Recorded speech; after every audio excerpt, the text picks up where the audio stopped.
एक और रेलवे ने जहां वरिष्ठ नागरिकों और खिलाड़ियों को दी जाने वाली रेलवे टिकटों पर रियायतों को खत्म कर दिया है, वहीं दूसरी ओर बेतरतीब तरीके से ट्रेनों का किराया भी बढ़ाया जा रहा है। जो ताज़ा जानकारी मिली है उसके मुताबिक रेलवे ने बेगूसराय स्टेशन होकर गुजरने वाली एक और पैसेंजर ट्रेन का किराया बढ़ा दिया है। समस्तीपुर से कटिहार के बीच चलने वाली 03316 पैसेंजर ट्रेन में भी अब रेलवे एक्सप्रेस का किराया वसूलेगा। गुरुवार से यह लागू भी हो गया है।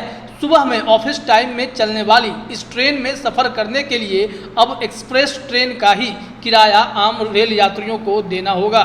इतना ही नहीं, सीजन टिकट को लेकर भी अब इस पैसेंजर ट्रेन में सफ़र कर सकेंगे। गुरुवार को रेलवे के इस नए आदेश से दिन भर यात्रियों व कर्मियों में बहस होती रही। डेली यात्रा करने वाले यात्री अचानक बढ़े किराया जानकर हैरान हो गए।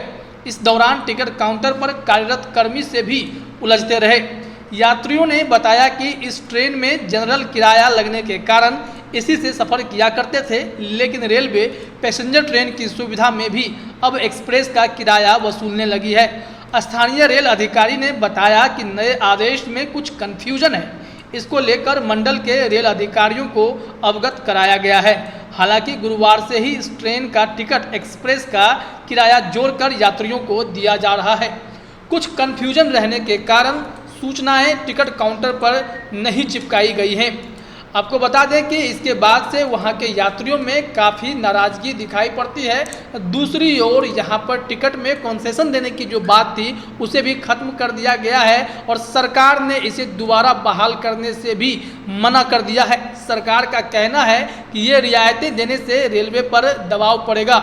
इस बात से बुजुर्गों का काफ़ी झटका लगा है, जो लॉकडाउन खत्म होने के बाद से ही फिर से रेल टिकट पर छूट लागू होने की उम्मीद कर रहे थे। रेल मंत्री अश्विनी वैष्णव ने लोकसभा में एक सवाल के लिखित जवाब में यह बातें कही थी। उन्होंने कहा, ज़्यादातर कैटेगरी में यात्री किराया बहुत कम है। यात्रियों की अलग अलग कैटेगरी को कम किराए और छूट के कारण भारतीय रेलवे के पैसेंजर सेगमेंट को बार बार नुकसान उठाना पड़ रहा है।